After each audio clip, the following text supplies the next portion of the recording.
Hello, my name is Eli Schooley, and I am a senior in political science. And tonight it is my honor to introduce Dr. Emily Lehning, whose commitment to Kansas State University and its students is second to none. She arrives on campus each day long before the sun rises and often works late into the evening to accommodate the schedules of the students who depend on her. As Assistant Vice President for Student Life, she is constantly innovating and is one of the people who deserves endless credit for K-State's numerous consecutive years of record-setting enrollments. For the last several years, Dr. Lehning has served as one of Blue Key Senior Honorary's advisors, including last year during my time in the group. From the start of the year, we were blown away by her ability to develop the members of our chapter.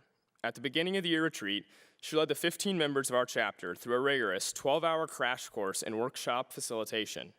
I'll admit I was skeptical at first. Could we really remain engaged and learn for that long? Dr. Lehning proved us all wrong. By the end, a night and day difference in our ability was apparent, and it had been a fun, participative day. In an environment of over-involved, passionate college students, Emily Lehning stands out as an example of balance that all college students can learn from. She finds time to connect personally with students and maintain her hilarious online Twitter and blog presences, all the while staying in touch with her family and herd of alpacas that she and her husband raise at home. Dr. Lehning has had an impact on my own life and the lives of so many of my peers that it's difficult to understate, and it's my pleasure to introduce her now.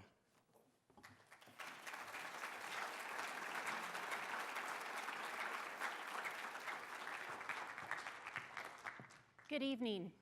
I'm here to propose a revolution of student success, one in which we stand together as students, faculty, and staff, and consider ourselves teachers in helping our students understand what it takes to be successful in college. Our current method looks something like this, one in which we take our students and we front-load information, we tell them as much as we can, as quickly as we can, and hope that they remember as much as they can. And then we hope that they'll remember this all throughout their college career. In reality, we know that this isn't great teaching and learning and that we can do better. We also operate under a couple of flawed assumptions. The first of which is that students know. We expect them to know what it takes to be successful in college. Yet when students sign up for the ACT, they tell us what they think they're going to need help with when they come to college. And it looks something like this.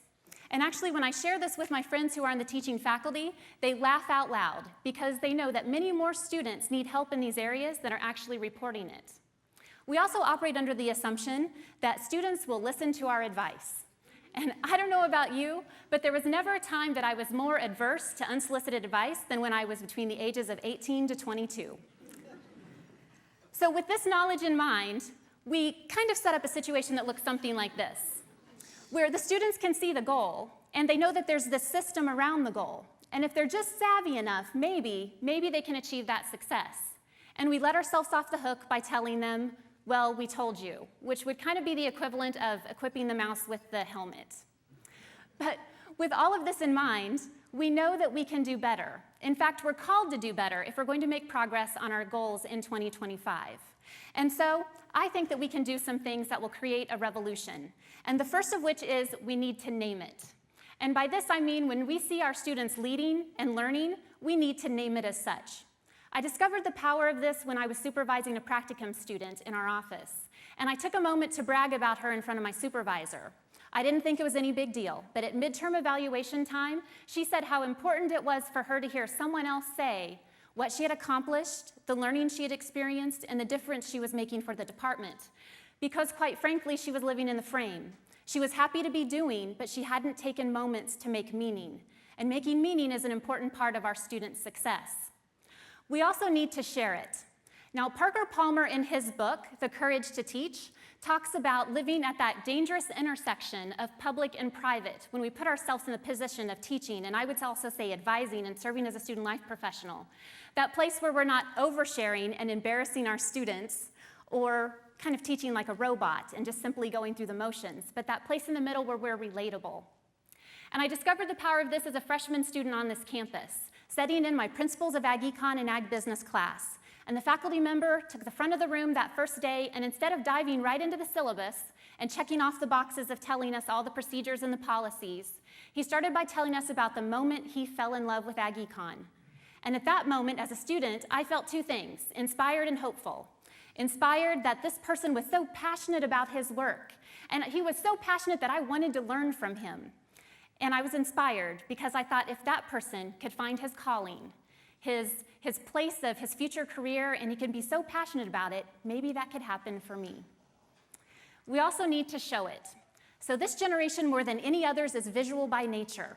So when we have those moments to directly instruct our students on what it means to be successful in college, what about if we make it visual?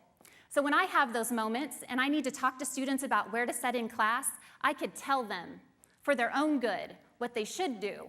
But that sounds an awful lot like advice. So instead, I like to show them. So I will show them this picture. And I will ask them to name this hairstyle. And of course, they will recognize it as the mullet. And I will ask them, what does this have to do with the college classroom? And they will look at me, much like you, a little confused and kind of worried about who is this person. And then I will say, what does it have to do with the college classroom in terms of where you might sit? So tell me one of the common phrases that goes along with the mullet. Business in front, party in the back. And they laugh. And then I tell them that's exactly what they should think when they walk in class the first day. Business in front, party in the back. And then we go on to talk about the inverted T, the line of sight, engagement, eliminating distractions, and it sounds a whole lot less like advice. So here's the revolution. The revolution is one where I would like us all to think of ourselves as teachers, responsible for helping our students be successful. Because our students are here for 4 years, and it's entirely too short of a time for them just to figure it out on their own. So I'm proposing that we supplement the fire hose method. We'll never get away from it because they're a captive audience. They're in one space, and we can tell them. But we need to tell them again. And so it might look something like this: that we're all like water fountains, strategically placed along the way, that we can help students sustain themselves through the journey by picking up a little bit more about student success as they go. And I'm convinced that if we all band together, if we view ourselves as teachers and we use what we know about what will resonate with these student learners, we can help them all be more successful. And that is where we are going to be able to create a revolution of student success. Thank you.